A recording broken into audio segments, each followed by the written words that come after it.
Turn your phone down. Are we on? Hello, yes, we're here, Fascination Street with Jimmy, Mika and Sarah. So we have a problem with Dad. Hang on. Sorry about that. Hold on.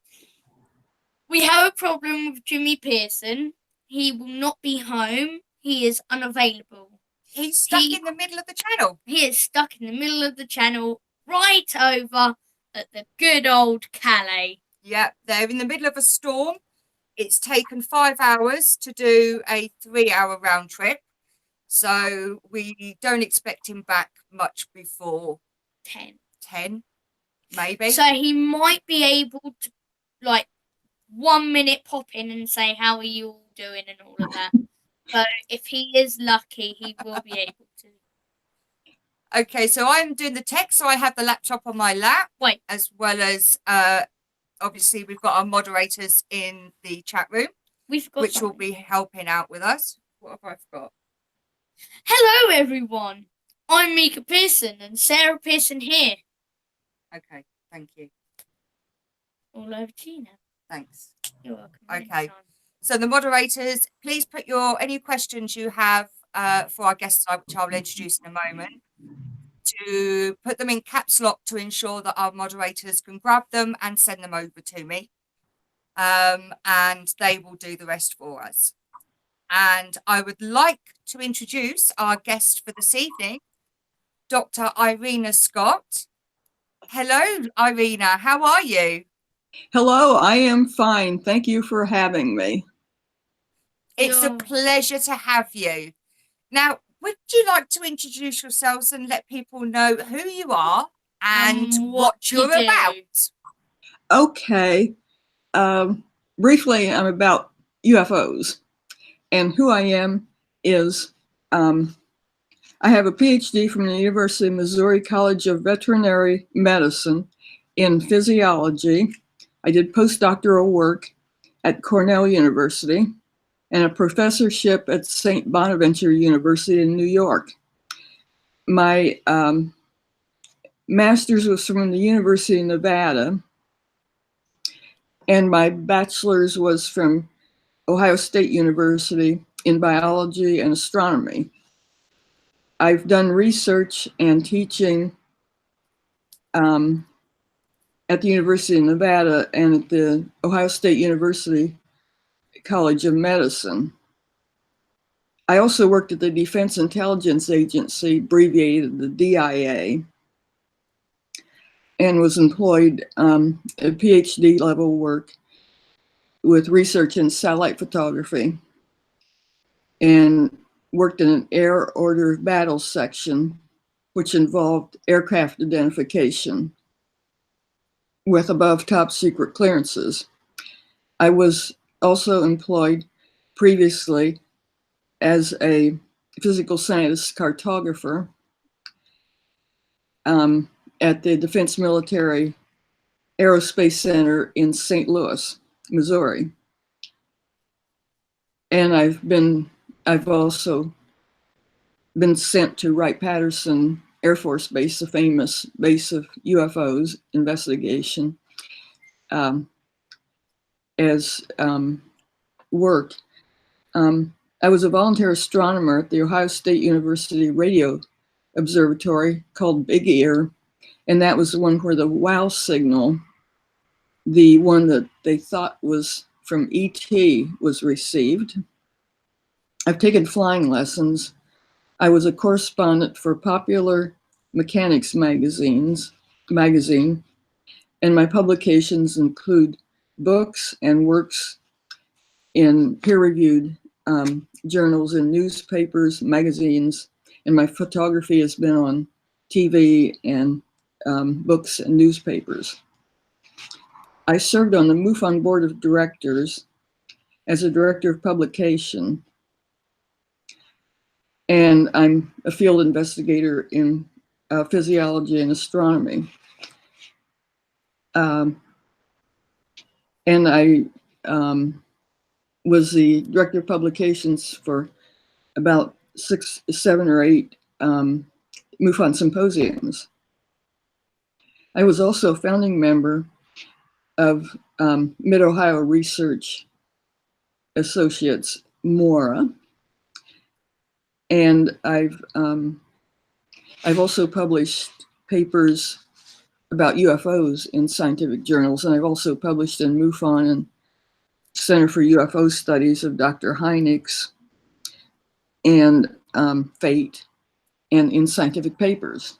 So do you want to know what books I have? Yes, please. Okay. My most recent book is called Sacred Corridors. Can you see that? Yes, we can. It's Sacred Corridors, Secrets Behind the Real Project Blue Book, Wright-Patterson Air Force Base, Roswell, Battelle Memory Medal, Dr. J. Allen Hynek, and UFO cover-ups. And that's your most recent one, isn't it? Uh-huh. My next to most recent one is called, I probably have too many things in here. Inside the Lightning Ball. Scientific Study of Lifelong UFO Experiences. And this is my own personal experiences with UFOs. And the first one I published is UFOs Today. And this is principally about the cover-up, 70 years of lies, misinformation, and government cover-up. So those are the three. And they're all been published by Flying Disc Press in England. That is fabulous. And the whole of Irena's bio and her books are actually in the description, as well as her Facebook page. And I think on Amazon, I've put an Amazon link on there as well. So they are all in the description box. So you can actually have a look at Irena's bio yourself, because it was quite a long bio there, Irena. You've got quite a history, haven't you? Yeah, I survived it, I guess.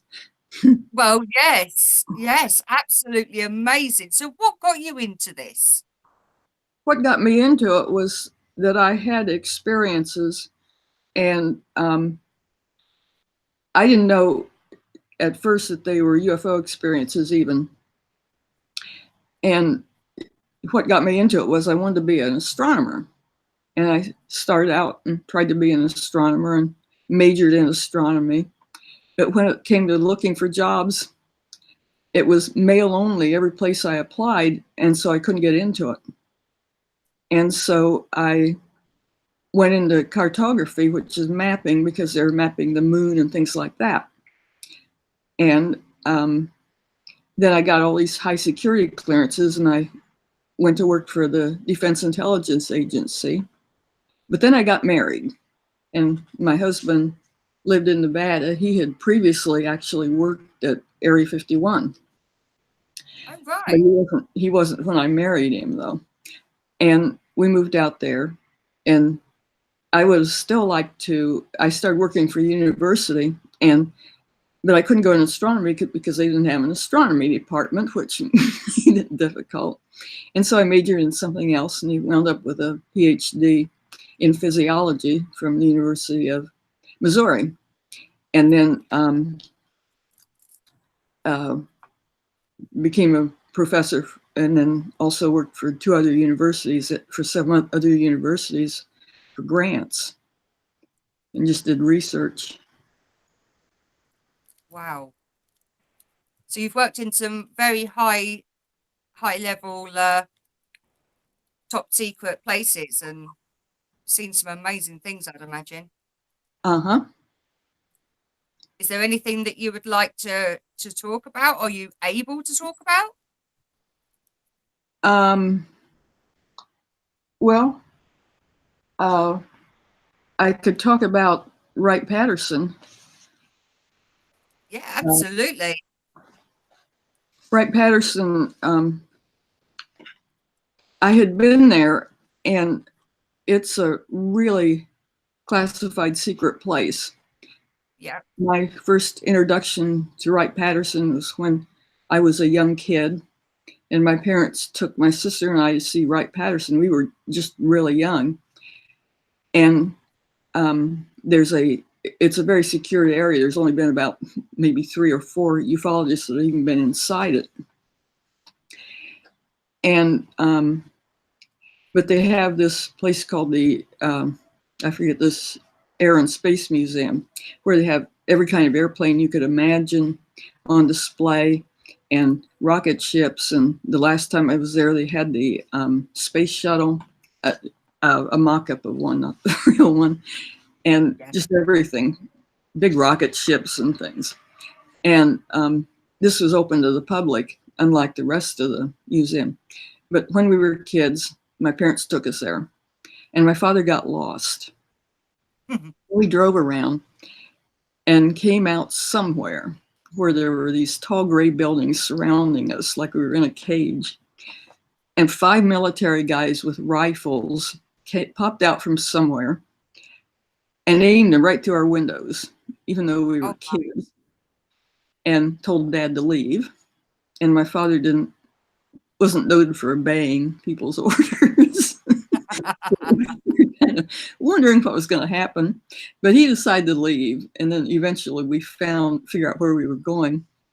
But that's how secure it is, and that sounds like a fantastic tale. My sister remembers it too, though. But just recently, in about the last 3 years, there was another family of a grandmother and mother and kids who, right in the parking lot of the Space Museum, were accosted by military people that aimed guns at them, made them stand on their knees and things. And so that was in the paper, and so it proves what it's like there. Quite a scary place if you go a little bit off the walkway. So the Space Museum is real family friendly, and for people bring their kids and everything. And all the rest of the base is surrounded by chain link fences. You don't go there. There's all kinds of signs that say "Stay out." Dog teams patrolling, and if you get in there, you're in big trouble. So basically, what you're saying is that area that you went in was restricted, and you weren't allowed to go in there because they were hiding something from you, and you weren't allowed. Correct? That's right. Okay. It's very secure, and you should be able to tell where you're going, but you don't always do that. And sometimes you go in someplace and make a mistake. It happened to another person too. And one of the things that's famous about Wright-Patterson is Hangar 18. Have you ever heard of Hangar 18? Yes, Hangar 18 and 23, isn't it? Uh-huh. And there's lots of stories about what is Hangar 18. Is this a building, or is this where they do research, or what? And I had talked to a man that was a real long time Dayton resident, and he pointed out the building that he thought was Hangar 18, and it was different from what nearly everybody else had pointed out, but it was an actual hangar. And it's famous as being the unloading place of the Roswell relics and bodies, and with that legend. And the one he pointed out was an actual hangar. And in doing research, my research showed that it was actually right beside the runway and right in the taxiway at the time of 1947 when Roswell took place. And so it could have been in the actual hangar. And what he said is that that's where the airplane, the B-29, unloaded the Roswell debris. And I took pictures. I was allowed on base for several reasons. Once they sent me for work, and I was allowed on base. And then the archivist showed me around once I knew the archivist there. And another time I was on base. And so I took pictures. I didn't ask anybody whether I had permission. I just took them. And so I took pictures of hangar 18, and I actually took one picture of a B-29 right that was parked in front of hangar 18, just like it was a real thing, just like I was there during Roswell and they were unloading a B-29. And I put those in I put those in my book. And actually, I'll just show you. Probably can't see too well, but there's a B-29 in front of hangar 18. Oh, wow. So that was pretty cool. Absolutely. And then the other story is that it's a building 18 it's in the Wright-Patterson area, in the secured area.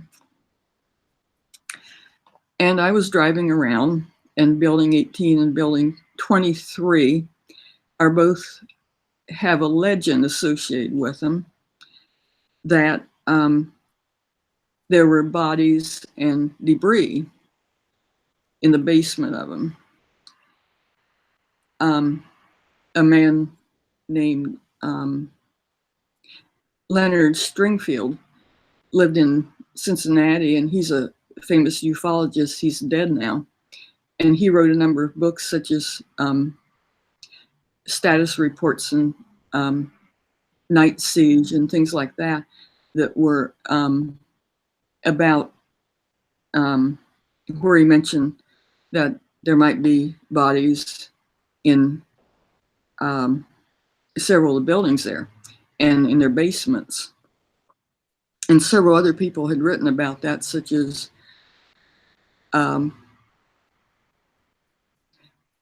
Carey and Smith in their book Witness to Roswell, and several other books. And another person called Robert Collins. And anyway, so I was there and saw the buildings and took pictures of the doors of the buildings to see if it looked like they could get things in and things.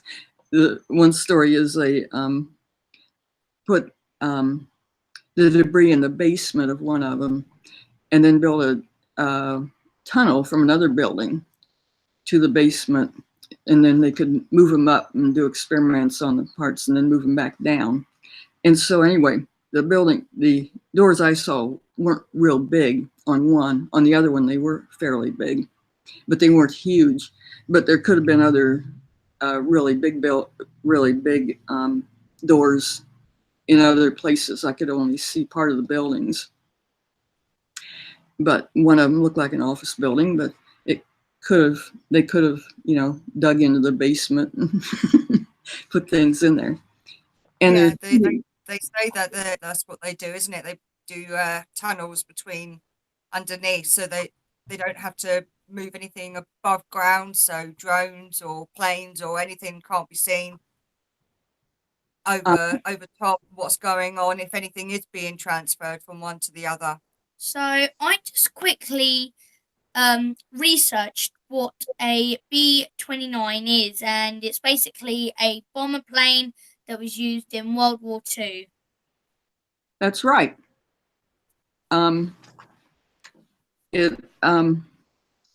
It's 4-engine with propellers and big long wings, and the front of it, you can see it has glass and chambers so you can see inside. So it's an interesting plane. And there's good evidence that they did take something from Roswell to Wright-Patterson, because I found a recording of a news broadcast that was going on while they were sending the airplane from Roswell to Wright-Patterson. And the news broadcaster, I think his name was Wilson, stopped right in the middle of the broadcast and said, "I just called Wright-Patterson, and they said the airplane's on the way." And that's pretty good evidence, pretty strong evidence that they actually did send something. They act Yes. like that's a theory or something, but legend, but it sounds like they actually did send something. Wow. That seems really interesting because Roswell, which one's that one? Where the three men go out in the woods? Is it that No, one? no, Which no. one's that? Roswell is 1947, 1940. where they thought it was a weather balloon. They said it was a UFO, but then they the one changed that's it to a UFO. basically in the sky and it's hovering, and then you've got the jet fighter following it. Is it that No, one? this is a long time ago, darling. I must be thinking of the wrong one. Confused. You're getting confused, darling. There's too many. There is. I've been researching so much.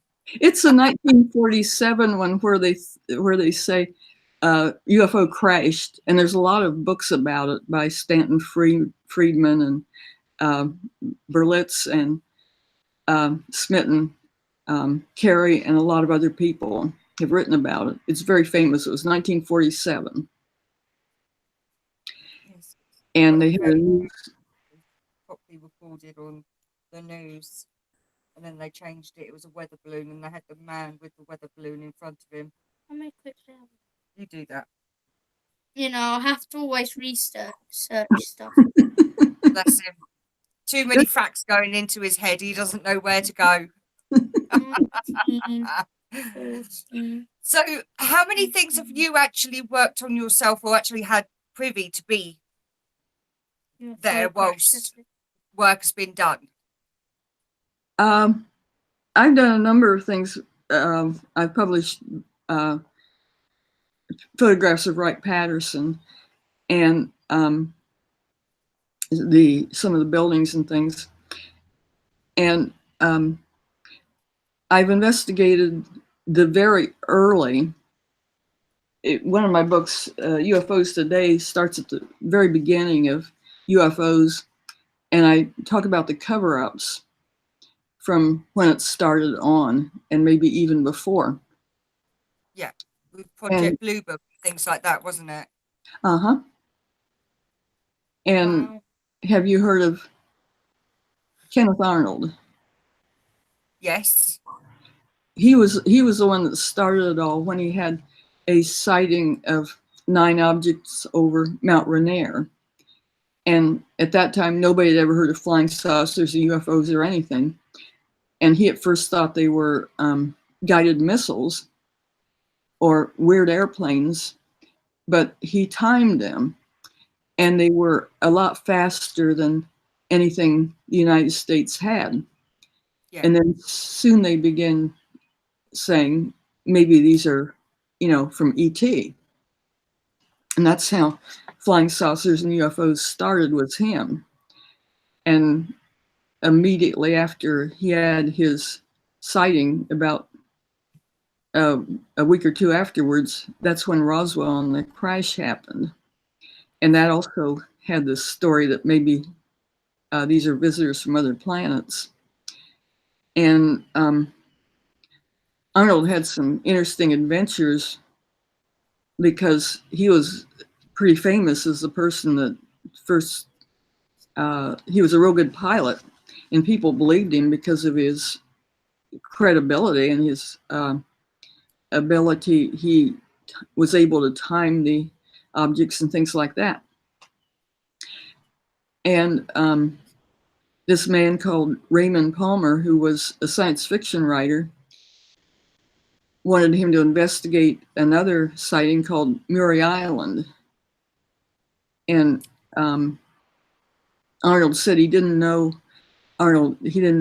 Palmer, and if he'd known he was a science fiction writer, he wouldn't have done it, because he wanted his credibility and everything, but he didn't, and so he went.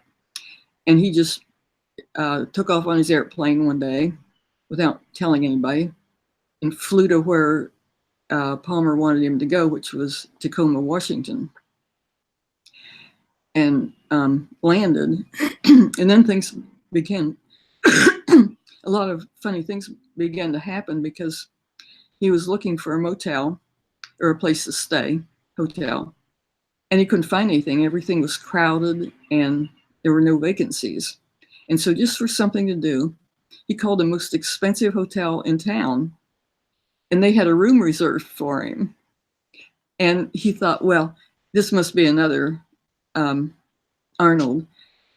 And so he decided to stay there since he didn't have a room and wait until the other Kenneth Arnold showed up. Well, no Kenneth Arnold showed up again.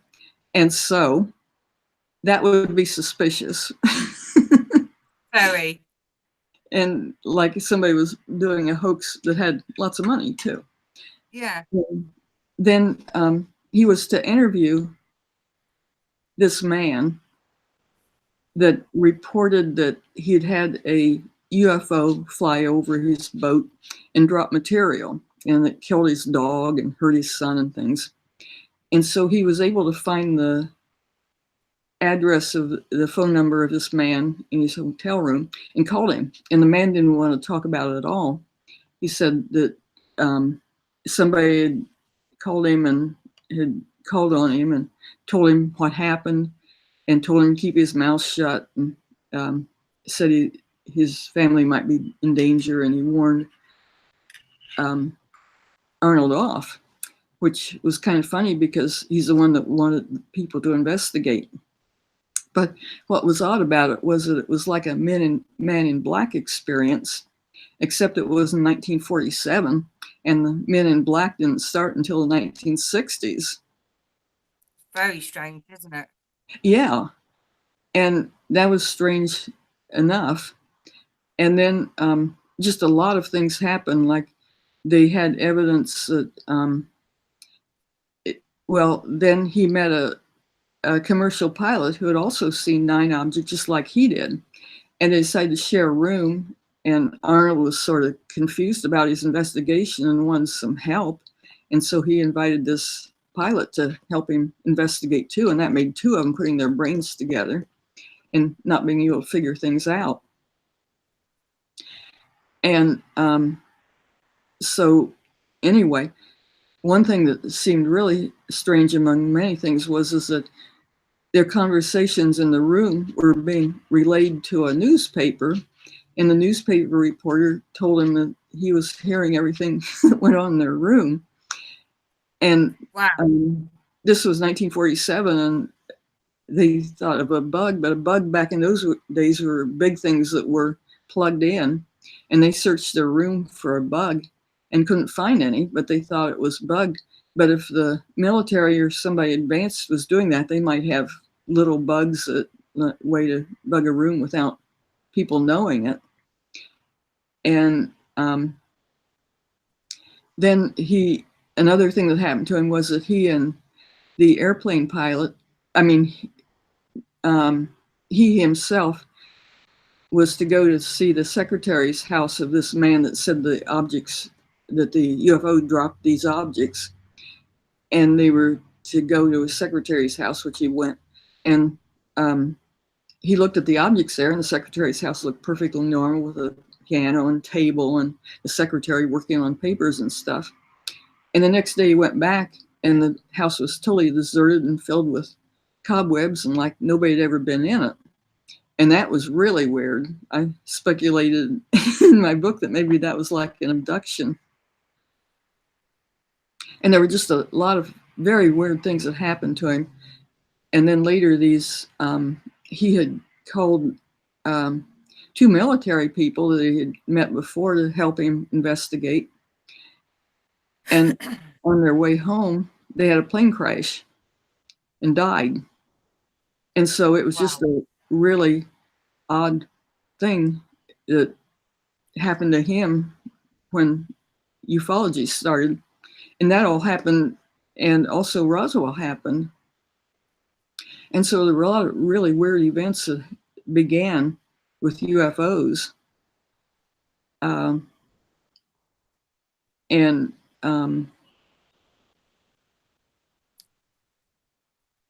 guess a number of other things happened to him. So that was like, I speculated in the book that maybe there was a cover-up going on there. And in going to Wright-Patterson and talking to the archivist, they did have material on UFOs previous to that. In January 1947, it started collecting information, so the government did know something about, in general, about UFOs before that. But another thing is this man named Hall, Cordell Hall. He was the Secretary of State under Roosevelt, and he was Franklin Roosevelt. And Roosevelt had actually wanted him to be vice president, and he didn't, but he was considered the founder of the United Nations. He was a real big shot in Washington. And another person I interviewed, his nieces, who were his cousin's daughters, and they said that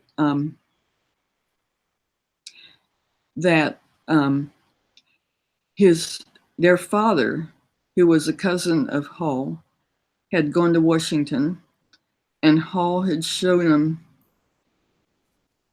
these in chambers under the Capitol, where they had a crashed UFO and bodies in formaldehyde that weren't like humans at all. And what was really weird about this is that it was 1939, which was way before Kenneth Arnold or Roswell. Yes. And so the government there was a possibility the government may have known something way, way back, even before that, about UFOs in a secret way. Absolutely. There seems to be quite a what's the word I'm thinking of? Variety. Yes, that's one word. Yes, a variety of cases that the government have covered over from way back when, way before. UFOs have been going on for many, many years. Even back into the cavemen, wasn't it? Well, they say that there was cavemen drawings of UFOs. That's exactly what I was going to say. Yeah. So, in your new book, Corridors, and you talk about the secrets behind and the government cover-ups, are these some of the things that you actually cover? Yeah, I've covered different things in all three books. And I covered Arnold and Roswell in my very first book, UFOs Today. Mm-hmm. In Sacred Corridors, what I covered was Wright-Patterson, and then it's sort of the mecca of UFOs because it's where Project Blue Book took place. It's where the Roswell debris was sent, according to legend, and that sort of thing. And in Sacred Corridors, I had material from somebody that worked under Project Blue Book, and she gave me a bunch of real documents that had never been published before, and so I used those in the book too. Okay, but it's all stuff that you've researched yourself or experienced yourself? What I've experienced myself was in my book called Inside the Lightning Ball. And that was my own experience with UFOs. And you've had experience with the UFOs or contact yourself? Yeah. Are you willing to let us know about those? Yeah. Experiences? Yeah. It was basically why I'm in UFOs. It started when my sister and I were really young kids. At the time we were young kids, we were very poor, and we slept in an attic room in an old farmhouse where we lived on a farm. And one very clear, nice night, my sister and I were sleeping on opposite ends of this room, and it was a attic room. It had the walls coming up at a slant together and about 3 feet apart in the middle. And I woke up, it was dark, and there was this object flying around the room. It looked like a piece of metal, and it was glowing like it was real hot, and it was just flying around the room. And I didn't know she was awake, but she was. And so we were both watching it, but we didn't know each other was awake. And it flew around the room, and we both realized it was something that wasn't normal, because it knew where the walls were, and it would fly toward a wall, and then about a foot before it got there, it turned, and it avoided all the furniture in the room and everything. It was just like it could see. It knew where things were, and it didn't crash into anything. It would fly towards something, and then before it got there, it would turn. And it got real close to both of us as it flew around the room. It was just a random browsing flight, like up and down and across and things, just like it was looking around. It was on all the time. It was nothing like a lightning ball or anything like that. How big was it? That's exactly what I was. It was pretty tiny. I think though in all it was maybe about an inch, but Okay. it looked like there was a piece of hot metal in the middle of it, so I couldn't tell. It might have been smaller, and then it had glow around it. It didn't light up the room or anything, but you could definitely see it. In the night light, yeah. Yeah, it was dark, but you could see that because it was putting out light. And it flew to the south end of the room. Huh? How did you know it was metal? I didn't know it was metal. I just meant it looked like metal. I didn't know what it was. I didn't have any idea what it was. And it just looked like a piece of hot metal. And so it flew to the south end of the room. It suddenly flew up to the ceiling, but it didn't hit the ceiling. It turned before it got there and made a right-hand turn, a right-angle turn, and flew to the chandelier, which was in the middle of the room.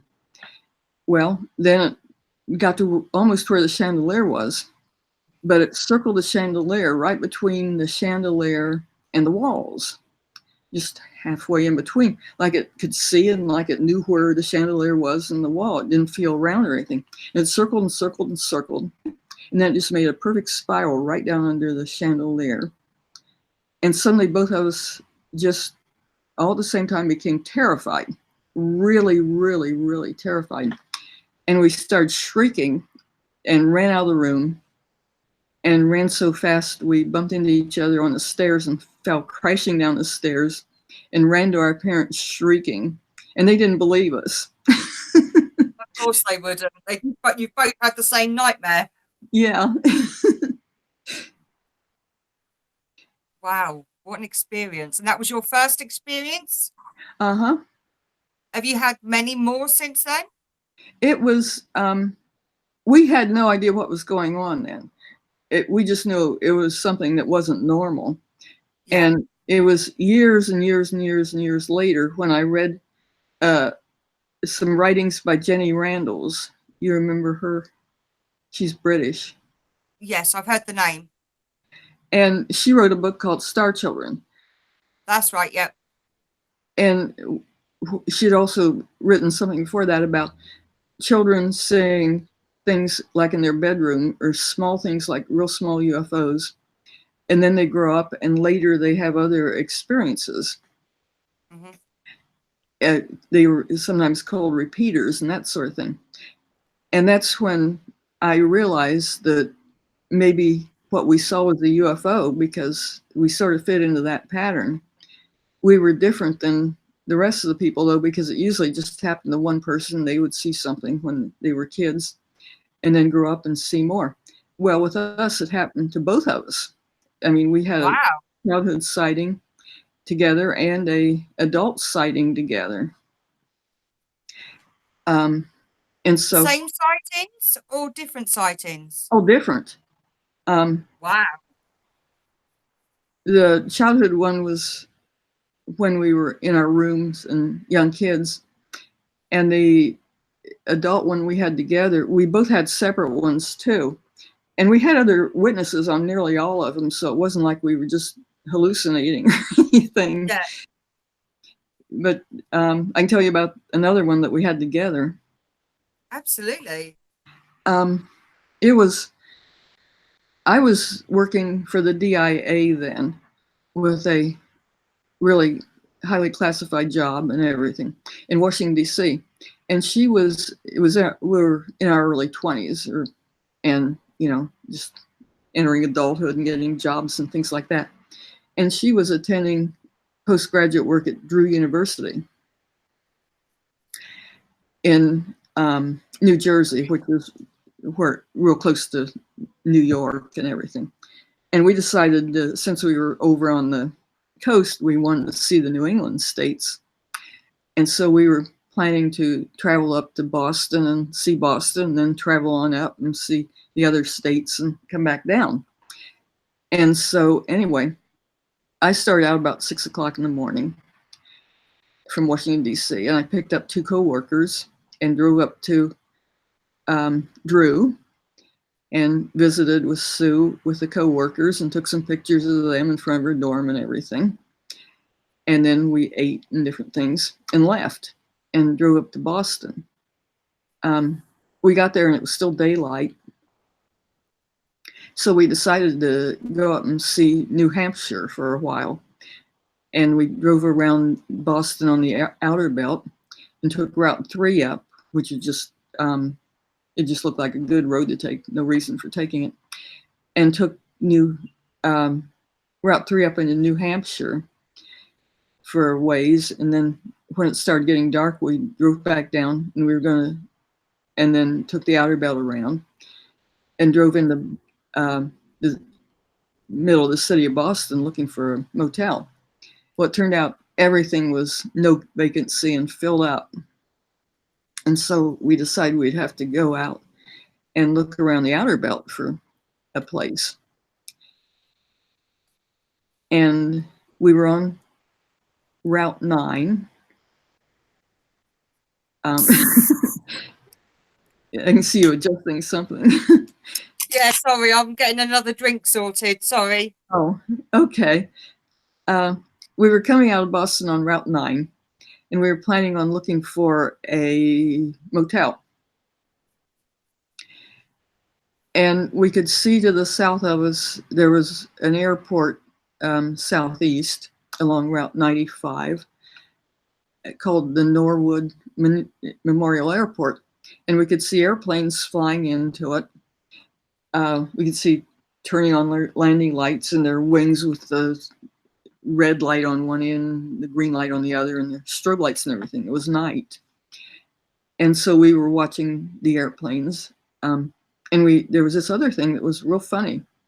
It was lower than the airplanes. It was just a white thing, just totally white, no other lights, very, very white and very, very bright. And it just seemed to be following the freeway. And it seemed to be going south. And sometimes way off you can see landing lights on a plane and they look like one light. But they're when the plane is facing you. This was going the other direction. And so we couldn't figure out what on earth it was. And my sister kept saying, this is weird. And she kept saying, maybe it's a UFO. And so I was in science then, and I was a skeptic and a debunker. And I told her, it's a helicopter. And I told her that, it's a helicopter blinking its lights off and on. I mean, I'd never seen anything like that, but as a scientist, I felt I ought to explain it to her, even though I didn't know anything about it. And so anyway, we both confessed to each other then that we'd seen other UFOs, and we never talked about it before. But we kept seeing it, and we drove around the outer belt and started taking Route 95 south. And we were driving on the Interstate Freeway 95, and there was a woods to the west of us. We saw this light. It was like a sphere that you could see through, like a basketball or something. It was about maybe 50 feet away from us on the side of the car in the woods. and it had a light inside of it that kept going to a spectrum like red and blue, and different shades of red and blue. And it had something on the outside that looked like it was spinning. And I couldn't imagine what it was. And the inside of the car turned green. Wow. And I couldn't imagine what on earth it was. And then we were seeing this thing off in the distance too. And so anyway, my sister and I continued arguing about it. And she kept saying, look at that, this is odd, something's wrong. And I kept saying, oh, it's a helicopter. And I told her that if it was anything odd, that the newspapers and the police and everything would be out looking at it. So it couldn't possibly be anything weird. And she kept insisting, yes, it's weird. And so we continued driving.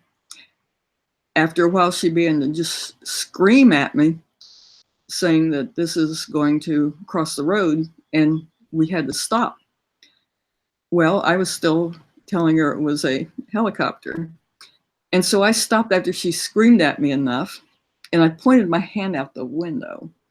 And I was going to say, see, you dingbat, it's a helicopter, because I was sure it was a helicopter. And the first thing I saw was like a shooting star way off in the distance. And then this big thing came right over its trees, right where I was pointing. And I realized then that my sister had been right all along, and I was wrong. It wasn't a helicopter.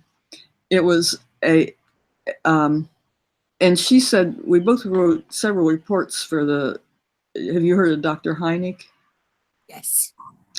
For his organization, we'd contacted them.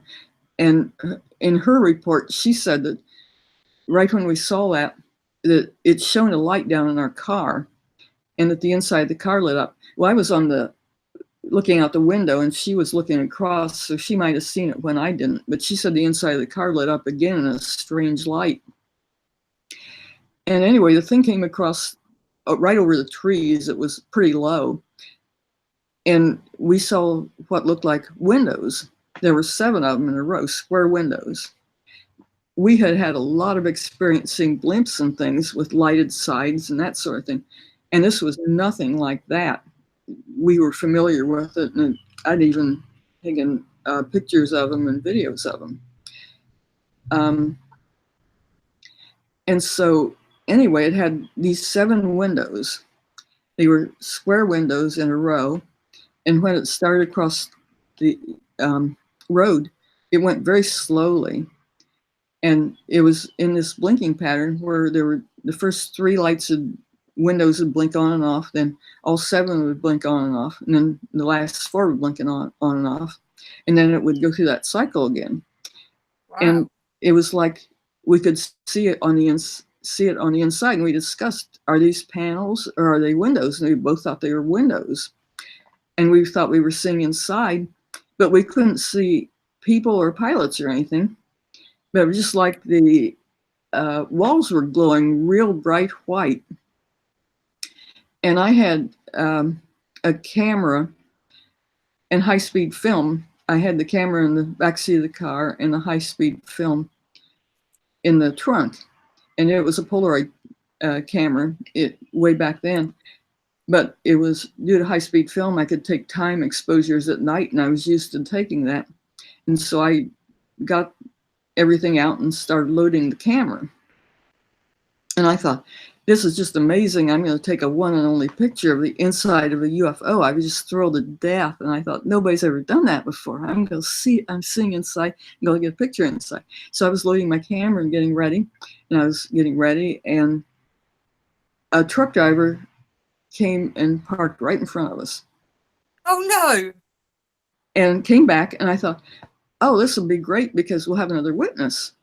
And the man came and stood right beside me and said, what are you doing?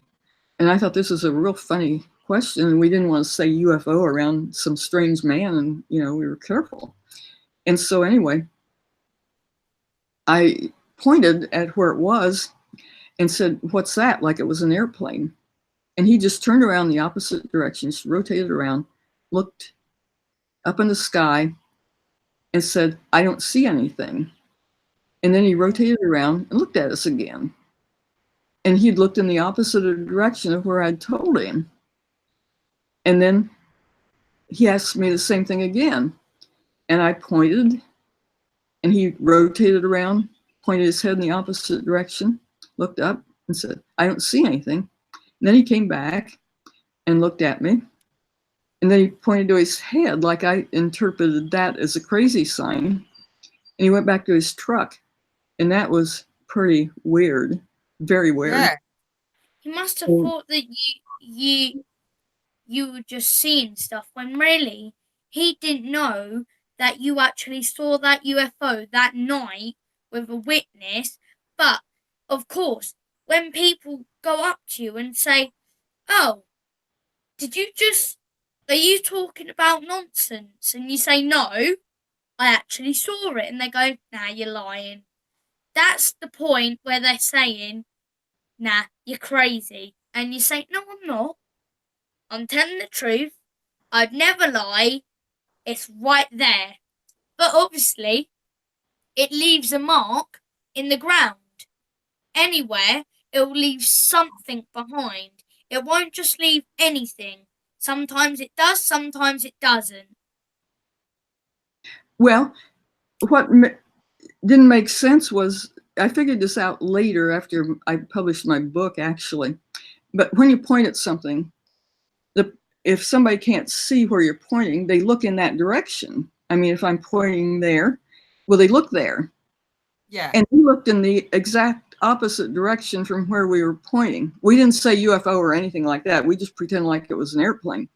But he gave this real crazy response anyway, which he had to know where it was, because he pointed his head in the exact opposite direction of where we were pointing. So do you think it was someone that was sent out to you to basically tell you, look, you shouldn't be seeing this, off your trot? I thought it was pretty weird.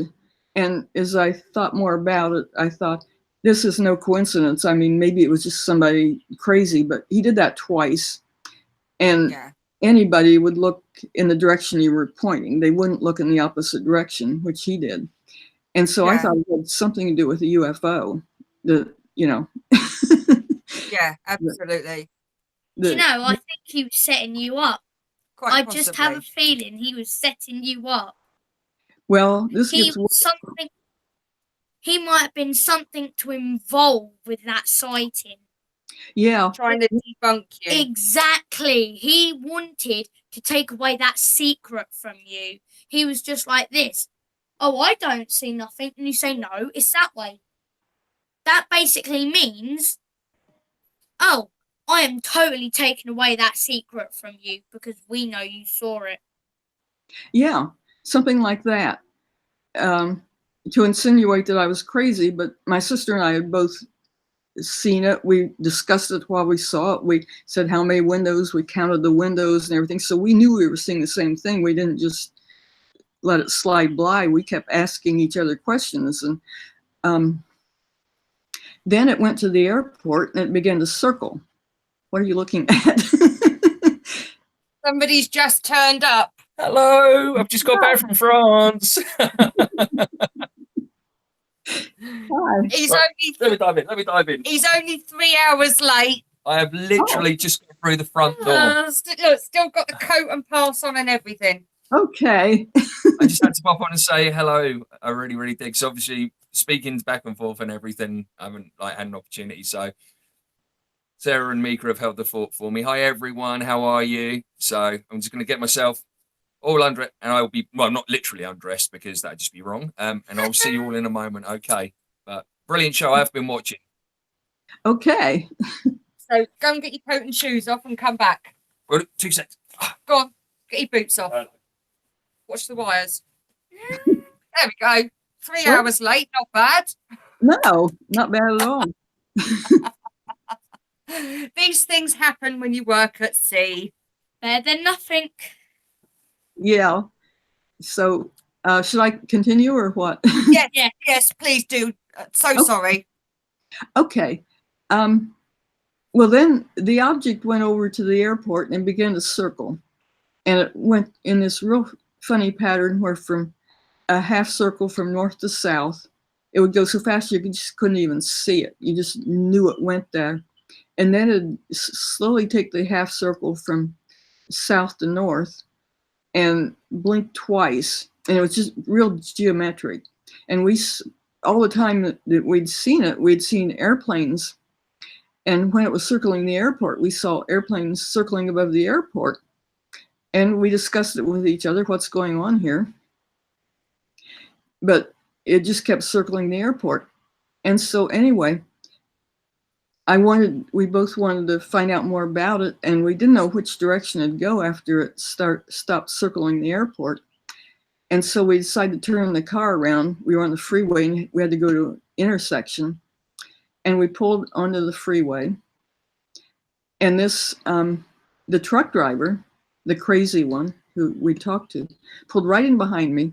He turned his bright lights on. He just stayed right on my bumper and blinded me by turning his bright lights on and shining them in my mirror. And I couldn't see a thing. And I kept switching lanes and speeding up and slowing down. He just stayed right on my bumper. And I thought he was going to kill us. I didn't think we were going to survive. And finally, I just floored it and started going as fast as I could because he's a truck. Maybe he can't go that fast. Well, he could stay right on my bumper. And so finally, I decided what to try to do was to just go on the left-hand side and get to an intersection and just swerve off all of a sudden. And maybe he wouldn't know I was going to swerve. And that was a real dangerous thing because if somebody was coming up the other lane faster, we would have been dead. And so I said goodbye to my sister and said, it's nice knowing you. And I expected to get killed, but we made it and survived. And so I turned around at one of the intersections farther down the road and came back, and the object was still circling the airport. And so then it began to take off and it went northwest. And I followed it back up Route 95 and past the ball that had the lights on the inside of it. And the car, again, the inside lit up in green. And so then we followed it on the freeways, and then we kept following it. We got this real old, bad road that had ruts and holes and everything else in it, and houses a long ways away from each other, and where you couldn't turn the car around hardly. And it was a real bad road, and it was going just a little bit too fast for me to follow because I was tearing my car up going over bumps and things. And so we decided we had to stop following it, and we couldn't find out anything more about it, unfortunately. And so I just had to turn around, and we started back and looked for motels, and we still couldn't find it. Everything seemed to be closed. And we drove all the way back to Drew and got there about 6 o'clock in the morning. And we stopped at her dorm and called her parents and told them all about what happened. And then we told her roommates, and her roommates didn't believe us at all, and they made fun of us and all. So I slept until about noon, and then I was supposed to pick up the coworkers, and we didn't hear from them. And if we left the room, we had somebody listen to the phone. And finally, about 6 or so later, I started back to Washington. I didn't want to stay that long at all, but I was waiting for him. And so I got back to Washington, D.C. in my apartment. And then I had a poltergeist experience that night. Goodness. And it was weird too. A poltergeist is those things are good. A demonic ghost. Those ones are horrible. They don't harm you. They can harm, but they mostly don't, and they just want to trick your mind. Yeah. Throwing stuff around and around. One of our guys in the chat room, you say about the UFO that you saw and the man that obviously was there that thought you were absolutely crazy. He's actually said that they say that some sightings are only for the observer. There were two of us observers, and we were both seeing the same thing. And yeah, so maybe that was just for you. But the thing is, that if that were true and we pointed, he should have looked in the direction we pointed. Yes, very true. Not in a totally different Yeah. direction. So I didn't think it was that, because if he just didn't see it, he would look around at where Yeah. we're pointing and say, where is that? We In the didn't do general direction of where you were pointing. that. Yeah. So Yeah, absolutely. I didn't think that was, and then when he repeated it twice, and then also pointed at his head, I thought this was something different. And we were also having close encounter with a UFO at the same time it happened. So Yeah. I thought he might be associated some way with the UFO. Very true. Yeah, because if he followed you twice, then basically, if you were basically away from each other, how could he straight away get back onto you without him even seeing you? There must have been something or something attached to your car that he might have put without you noticing. So he was able to find out where your location was. Something like that, because that's always happening. No, he was parked right in front of us, and he was watching us the whole time we were there after he parked. And so when I took off in my car, he knew, it was our car. And so he immediately just drove right in behind me and started following me. We don't know why or what he was doing, but it was really dangerous. Very dangerous. Yeah, because if you slowed down for a corner, that could have been a dangerous accident and all of that. Yeah. So, this poltergeist experience you had the night that when you got home, what happened there then? Well, I had never heard of poltergeist, and I thought I was going insane. And what happened was I went to bed, and I heard somebody walking in my room like a man, and it'd take 3 or 4 footsteps and stop, and then it'd be someplace else in the room and take some more steps, and I couldn't figure it out. There was a little bit of light shining in from street lights, and several times when it happened near my bed, I tried to feel somebody, but nobody was there. And I was terrified, but I went to sleep anyway. And then my alarm clock went off, and I thought it was morning, and I got up, and it was dark, and I looked at my alarm clock, and it was set at 1:30. And my alarm clock had a nub that you turn it, but it was broken off, and so you couldn't set it accurately at all. But I was terrified. The second it went off again at 2:30, right on the dot. And I got up and put a chair against the door, and I was terrified. But I went back to sleep, and it kept going off at 2:30, 3:30, 4:30, and I think it went off at 5:30. And I had this high security clearance, and I never heard of poltergeist, and I thought I'd gone insane. And I thought, I'm going to be in big trouble at work, because if I'm insane, I'll lose my job right off the bat. And so I was trying to rehearse ways to not talk at work and disguise that I might be insane and having hallucinations and everything. And so then my toothbrush just flew across the room and hit the wall. Wow. And I was really nervous, but then everything quit and went to normal, and I went to work, and nothing like that happened again the rest of my life, thank heavens. But then later, years later, I read that people that have close encounters sometimes have poltergeist experiences. So that made me feel a whole lot better, because otherwise I could have wondered my whole life if I were insane or something. And yes.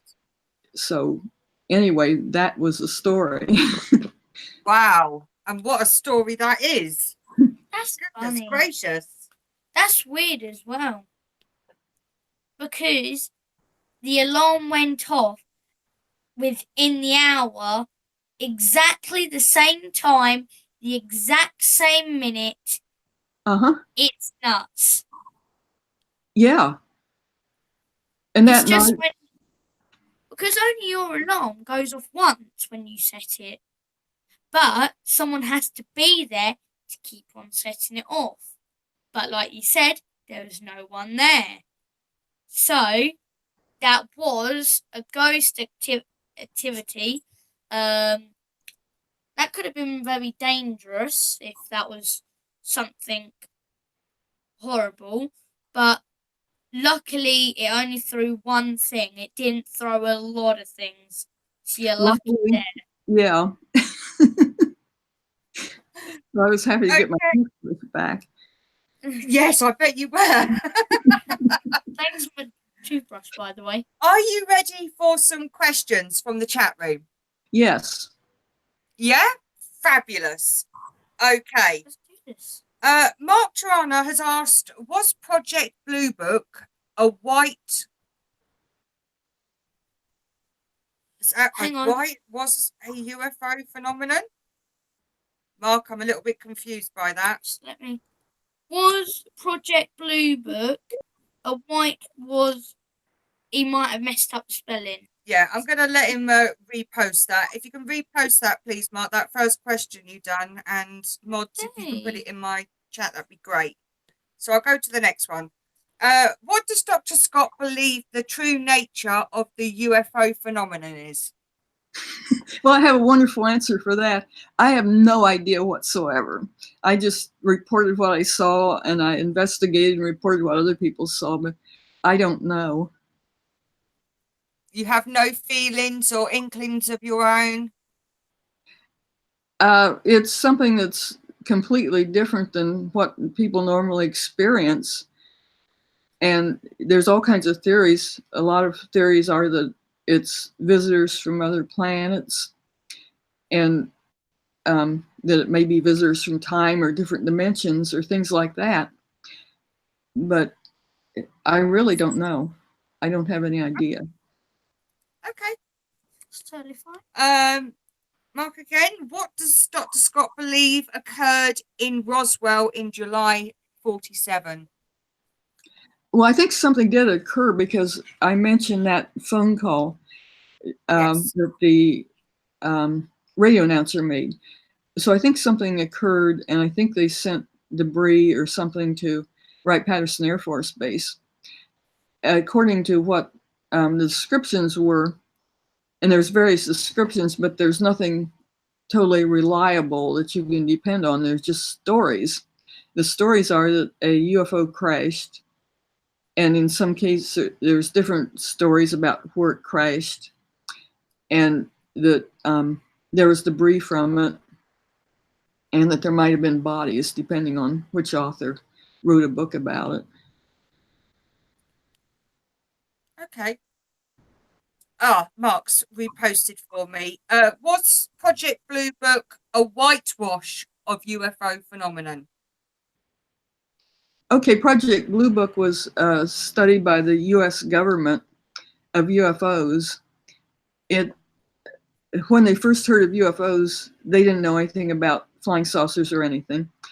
And they started out with something called Project Saucer right after Kenneth Arnold and Roswell. Then they started an investigation called Project Sign.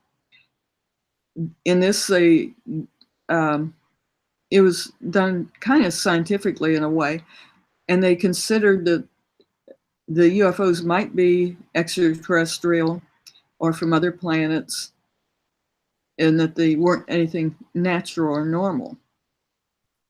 Then they had Project Grudge, and in this they debunked everything and said, no, everybody that sees a UFO is imagining things. They don't exist. Everybody, if you see a UFO, you're crazy and everything, and just debunked it. Then they had Project Blue Book. This was from about 1952 until about 1969. And they had several project leaders that were really good, such as Ruppelt, and they had some that were very bad and debunked. And that's when Dr. Alan Hynek was the investigator. In the United States, they had a show, the History Channel recently had a show about Project Blue Book, and Dr. Hynek doing these investigations and things. What they did was send people out to talk to witnesses and just go over what they saw and record the information. And that was Project Blue Book. Yes. Okay. A number of the people, I can't hear. That's okay. I was just saying how fabulous. Yeah, they had some really good people and some bad people. And when it started, they were thinking about just debunking everything and saying UFOs don't exist.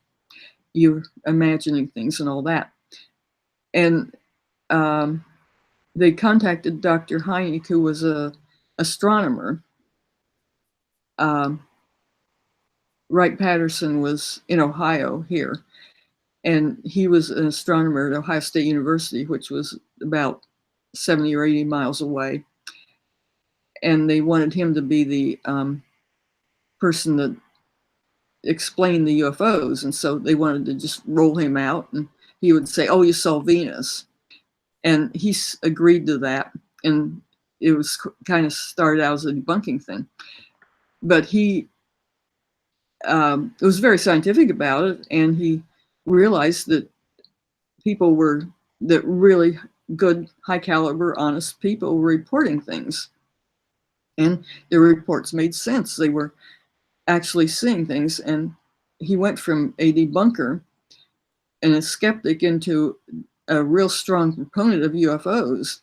And later, when Project Blue Book ceased to exist, he started his own organization called the Center for UFO Studies, and really stacked it with good scientific people with PhDs in physics and things like that, and tried to do a real good study of it and published a journal, and just tried to do it in a scientific way. Yeah.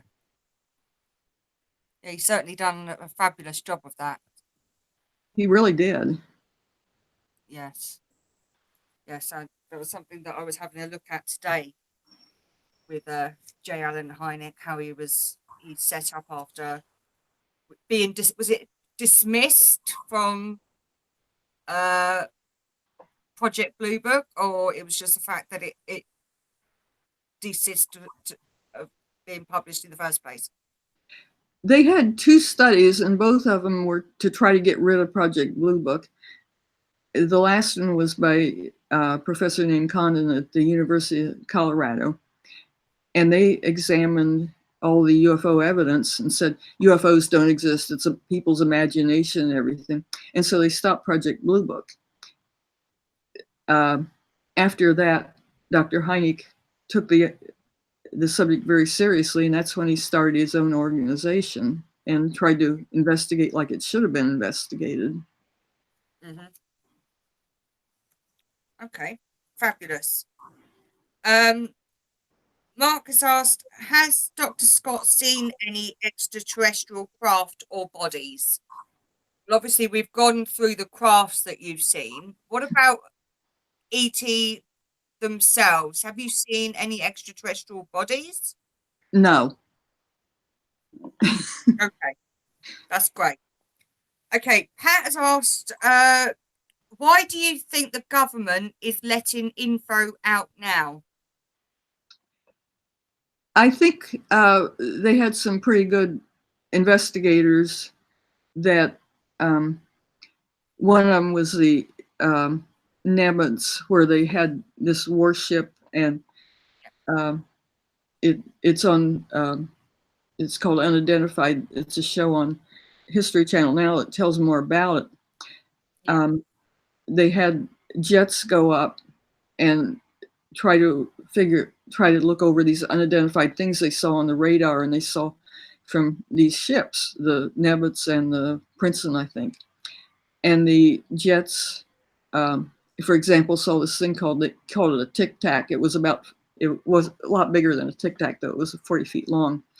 Yeah. Object that just zoomed up and went a lot faster than you could ever imagine anything going. Like, I think it was 300,000 miles per hour or something.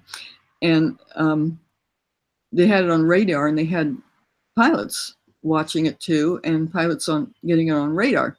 And so they interviewed the pilots, and the people on the ship and the radar operators, and had some real good evidence that something weird was going on, that this was like a UFO. And so usually the government would just say, oh, you didn't see it. Well, they got the actual government people that saw it and said, yeah, we saw it.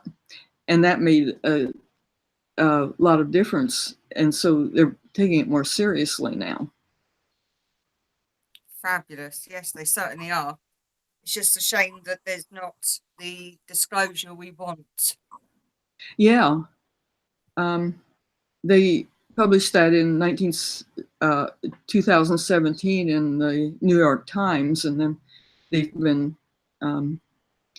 doing further studies on it ever since. Mm-hmm. Yeah.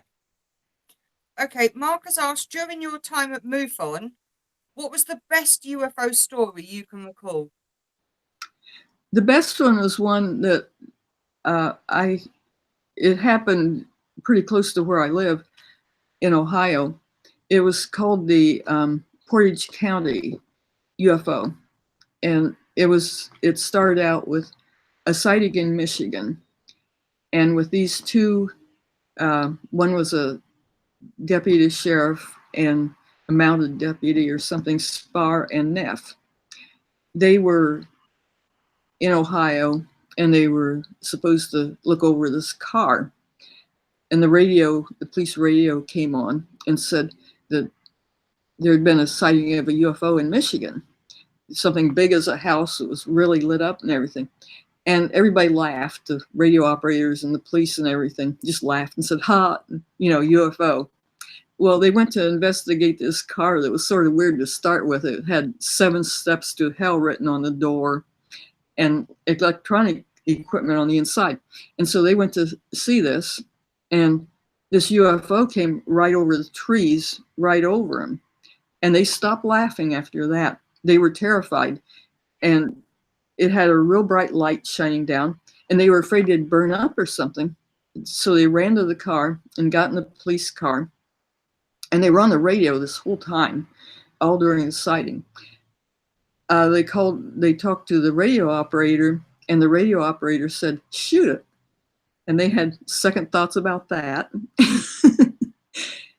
So the police radio operators said to follow it, and they were trying to get him a camera, but they couldn't get him a camera. And this thing went very slowly, flew by, maybe 100 miles an hour or something, and they were following it with their car.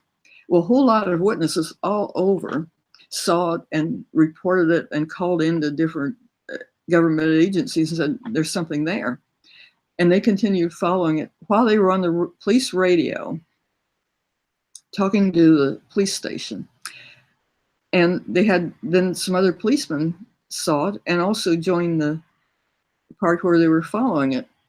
They followed it to the edge of the state, and the I think it was the Akron, I'm not sure.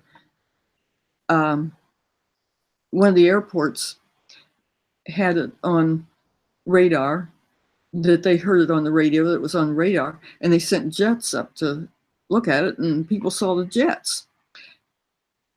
But it was going too slow for a jet, so they couldn't really follow it. So they kept on following it while it was announced, talking to the people on the police radio, and past the Pennsylvania line, and went on into Pennsylvania. And then they were running out of gas and everything, and they had to go back. But there was this long car chase, and it was basically the car chase that they used in Spielberg's movie, Close Encounters of the Third Type, I think it was. And so they had seen this. There were a whole lot of witnesses. The police had been on the radio the whole time. There were other policemen and everything. And then Project Blue Book, the person that was in charge then was a real debunker. And he told them that they saw, first of all, I think he said, well, you saw Venus. And then he said, you saw a satellite, which was nothing like what they saw. and they debunked it and made a fool out of the policeman and everything, but it was an excellent sighting, even though it was severely debunked, because there were a lot of witnesses. They were professional people, such as police. And that's the most credible witnesses, isn't it? Yeah. I mean, police take if you're working for the government or something, you report something like that, you're taking your reputation right into your hands. Yeah. And so having somebody like that reported isn't enough to start with. And there were a number of police that reported it. Yeah, going back to the police when they ordered to fire, they were just like, yeah, we're not doing that. We're going to keep it undamaged, or probably going to get angry and it's going to really hurt us. So I think we should not open fire. I just have that feeling not to do that. Yeah, that's a good choice, isn't it? I think that was one of the best choices the police has ever done. Yes. Brilliant, police. I'll give you a clap for that one. Okay. Mark has asked, do you believe that MUFON has been infiltrated by the government or some other agency? Well, there's a lot of stories about that. I don't know. I imagine there's probably some infiltration, but things are actually fairly open. There was another agency called NICAP, National Investigation Committee, and that was before the internet and everything. And it did get infiltrated, and people knew about it, and that was sort of because of its demise. With MUFON, there's all this media now. Everything's on the internet and everything anyway. So, and you can hack computers and things like that. So I think if MUFON was infiltrated, the government could infiltrate all their computers and whatever they wanted to anyway. They probably can get any computer any place they want to get. So I think it's a little bit different now. Yeah. Okay. John has asked, are you under any NDAs? Under what? NDAs, non-disclosure agreements. No. No. No. When I worked for the DIA, I was obviously supposed to keep my mouth shut and not exist, but I've not worked for the DIA for a long time. I'm not under any of that. So nothing's still about that you shouldn't be talking about that. No, I mean, I wouldn't say anything in detail about what I did for the DIA, but that was a long time ago, and even my code words have been published and things like that. So yeah, okay, that's fine. We just didn't want to get you into trouble or anything. Oh, okay. Okay. Do you know how many levels below ground Wright-Patterson has? Mark has asked. Could you ask that again? Do you know how many levels below ground Wright-Patterson has? They're supposed to, it's from informants saying that there's crypts and vaults under Wright-Patterson. And I found some evidence for that. For example, one building I saw had these big ramps that go up to these big, huge doors. And there's informant information that inside the building there were big elevators where trucks could go down and go into chambers underground. And I also found digging where some of these chambers were supposed to be. So I think there's what they say is possible that that there's probably chambers underground at Wright-Patterson.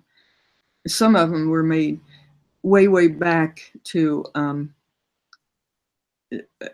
store film in, and apparently they had a big temperature-controlled chamber way back to store a lot of movies and things before UFOs or anything else.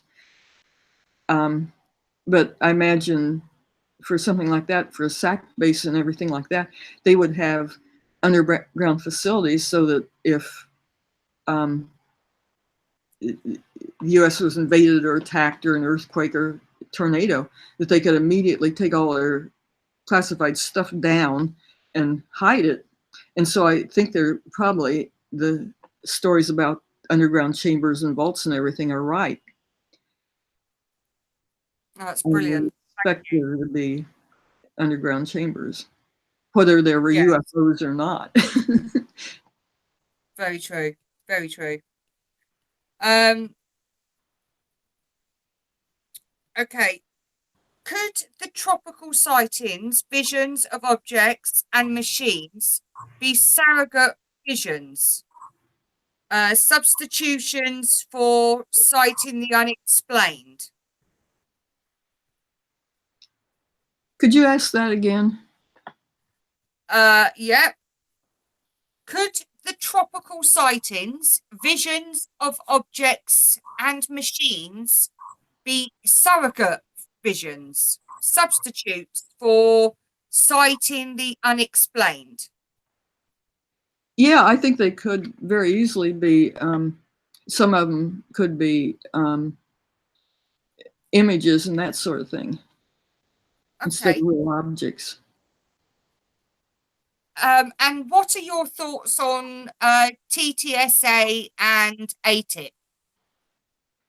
I think it's really good that they've done some really excellent investigation and had a number of scientists look at it and interview the people that, like the pilots, interview the pilots personally and get all the information from everybody involved, and then study it as a physics problem in some ways and calculate how fast these objects were going and where exactly they were. And they just did an excellent study of it. I have just a minute. Let me see.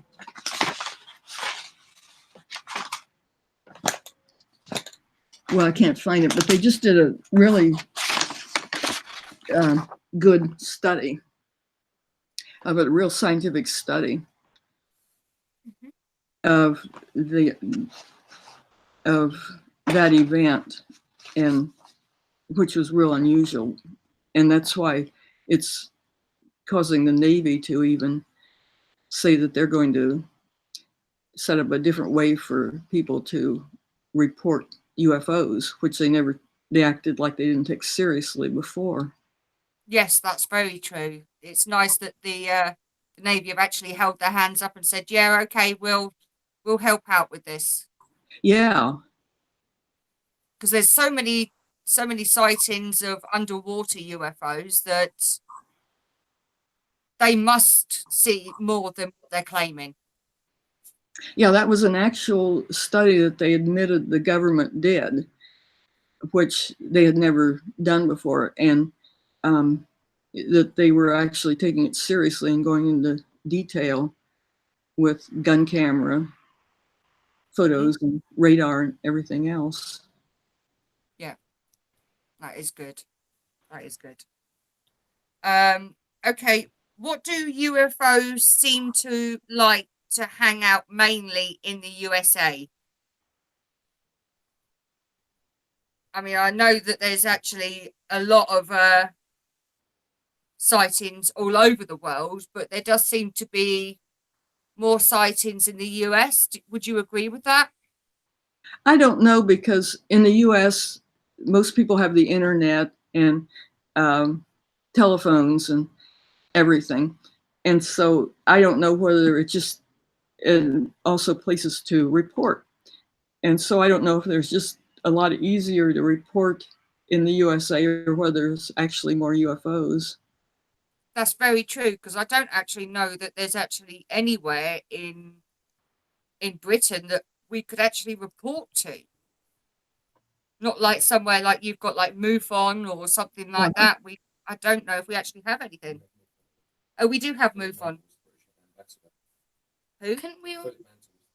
Oh, right. Oh, there we go. Philip Mantle is the, yes, Philip Mantle obviously was the ambassador of MUFON over here. Yeah, No, the police don't want to know about anything like this, darling. It's not for them. Their Highness. you have MUFON over there, but I don't know if most people know that or know how to report to it. And here, Yeah, I'm not sure that they do. No.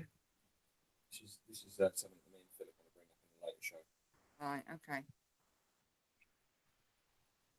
What's this? NICAP? Yeah. Okay. So, I think this is the last question I've actually got at the moment. No, it's not. If infiltration of NICAP could be done, how easy could it be to infiltrate TTSA full of ex-governmental department workers? NICAP wasn't a government agency. It was a civilian agency. It was a group of people, civilians, that got together and formed a group. The TTSA was a government Yeah. organization. Yeah, that's what it says. If infiltration of NICAP could be done, how easy could it be to infiltrate TTSA full of ex-governmental department workers? I suppose it could be done. I didn't hear that anybody had done it. And I think they have more security now than they used to have. Yeah. But you can do things like that. I mean, once I was supposed to write a report on something, and I was in a place where there were guard stations and everything, where people couldn't just walk off the street and do things. And I found a book that was on what I was supposed to report on my desk. And I assumed that my supervisor put it on the desk for me to use in the report. So I used it in my report. And it turned out that somebody from the outside had walked in through the guards and everything and walked up, found my desk, put a book on my desk, and Toodled on out again. Yeah, I mean, I guess you can sneak in about any place, no matter, especially if you walk in, the guards are half asleep or not paying attention, you can do things like that. So I don't know. Wow. Okay, this is our last question at the moment I've got. Do you think there is a consciousness connection to UFOs? If so, how? There was a scientist that did a pretty good study on that. His name was Dr. Harley Rutledge. That was done in 1973, and it was during a flap or wave when there were a whole lot of UFO sightings. And he went out with instruments and set up field study areas where they could photograph UFOs and watch in real time what they were doing. And he said that for example, if a UFO were flying by and there might be a station down under, that the UFO might just go right around. And there's a lot of, and he thought that the UFO that they could read out people's intention even, that there was a metal connection. A lot of people report that they communicate with beings by telepathy and things like that. But this was sort of a scientific study, was why I was mentioning it, that he had instrument data and scientific observers and things, which suggested that there's a metal connection. Okay. Wow. What a great lot of questions we've had there from the chat room. Thank you so much, chat room. That was amazing. And thank you so much for answering them, Irena, sorry. Hope I did a good job. You've done fabulous. And would you believe we've been talking for over an hour and a half? Okay, yeah, I guess we have. Doesn't time fly? Yeah. Wow. Well, I think that'll be all from the chat room. Thank you very much, moderators, for helping me out with that as well. And is there anything else that you'd like to let us know where you're going to be next, or any other information? I have some more podcasts coming up, and then I'll be a speaker at the MUFON yearly meeting in California this July. And I'll also be speaking in Phoenix to the Phoenix group, Phoenix, Arizona, in July too. Okay. And would you like to hold up your newest book that you've just released as well, your Corridors? There. Sacred Corridors, so everyone can see it, so they know what they're looking for. Uh-huh. Fabulous. I love that front cover. That looks amazing. Well, my publisher thought of it. It does look amazing. He did an amazing Very job. much looking forward to reading that. Very much. I am. Yeah? I really am. You've got the hiccups, haven't you? Yes. This is the 4th time in the day I have It is, isn't it? this. The 4th time you've had hiccups. Bless you. Yes, tried hiding it very well, but he's just tried speaking and I've just heard a He needs a drink of water or something. he's just tried that and that's what he's been doing, bless him. But yeah, he's had quite a day of hiccups today. Looks like he skinned his elbow too. Yes, that was an injury last week. He took the scab off today, unfortunately. Kids. Well, I would like to thank you so much for joining us, Irena. It's been such an interesting conversation. Well, it certainly has been. Interesting questions, interesting people to talk to, interesting comments, and the hiccups too. And the hiccups. Yay. Yeah. What show's not complete without some hiccups? Oh, thank goodness. It stopped. Good. Stop. Yay. Fabulous. 2 seconds later. Okay, well, is there anything else that anyone would like to ask while we've got Irena here? No? I just apologise for not being able to be here to do the show myself. So Sure, it's fine. I think you guys done a good enough job standing in for me, and the room seems to enjoy it a lot more than me being here. So that's it. I'll announce my retirement. Oh, that's not true. Okay, that's fine. I can take you. Well, Irena, thank you so much for joining us. Thank you, Irena. Thank Well, you. thank you for having me. I was very honored to be here, and it was very nice to talk to you. It's been an absolute pleasure. And I hope you'll come back on a later time with some more information. Okay, that sounds great. Maybe Fab. another story. Yeah, another few stories as well, That right? was nice. Yeah, stories Yes, from first-hand story, people. yeah. Yeah, it's great, isn't it? Yeah.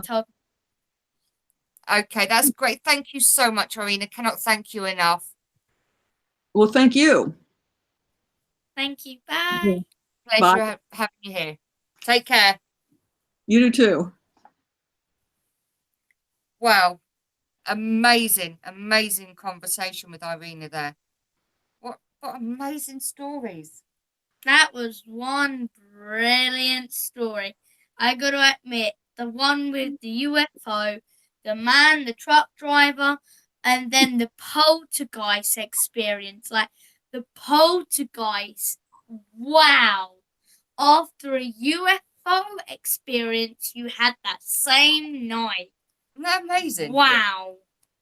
Same night. And yet that's quite common apparently, to have a UFO experience and then to have a poltergeist experience the same day or around about the same time. See, I've never really heard of that. No, never. But yeah, I thought it was just absolutely an amazing. experience and then that's it. Yeah, no, Yeah. I did as Or well. multiple experiences. Well, okay, so we've got a bit of a change to our schedule, guys. Next week, we were meant to have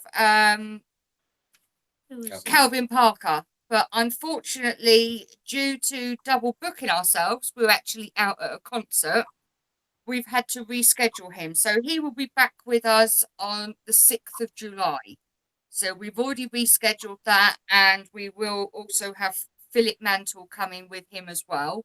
So Calvin Parker, the Pascagoula abduction, as well as Philip Mantle has been rescheduled for the 6th of July. So next week there will be no Fascination Street, I'm afraid. We are going to a concert of Queen. We're going to a tribute concert of Queen, someone's favourite band at the It's not moment. me. Yes, Dad. it's you monkey. Today? I love the 90s. Yes. So Oh, great. that's where we're going, a tribute band. So very much looking forward to that.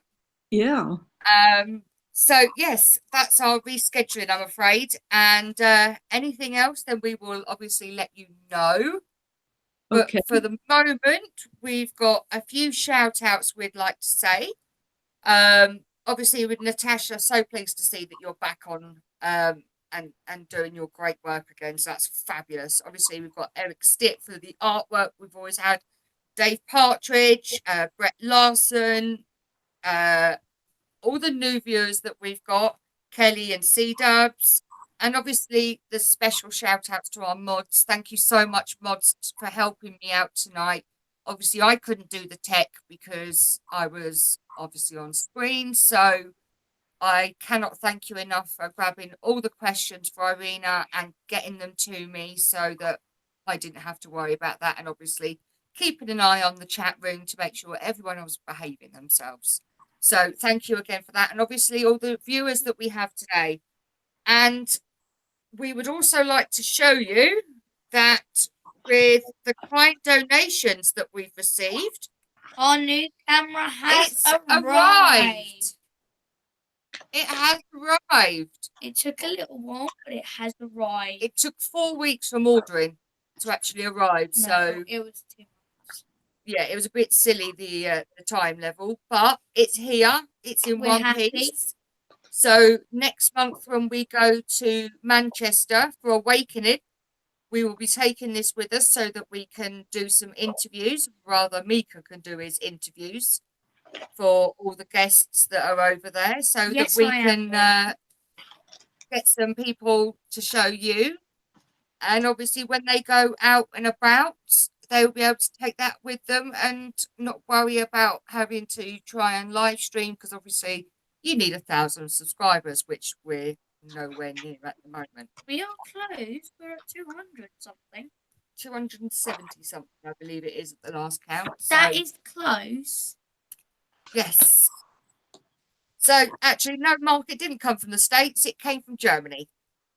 So it only had to come from Europe over the water to Kent. And it took 4 weeks. Ridiculous. Okay. It's That's here. another. Oh, you're John, you're going to see somewhere on the 28th and you're seeing Nick Pope. One of your favourites, isn't it? Make sure to say hi from the UK. And let's just say I beat him. Yeah, really, Mark, it took that long. Okay, well, I think we That'll be a are wrap. going to be wrapping tonight up. And like I say, next week, no Fascination Street, we are out for the evening. So we will be back with you. I think it's the...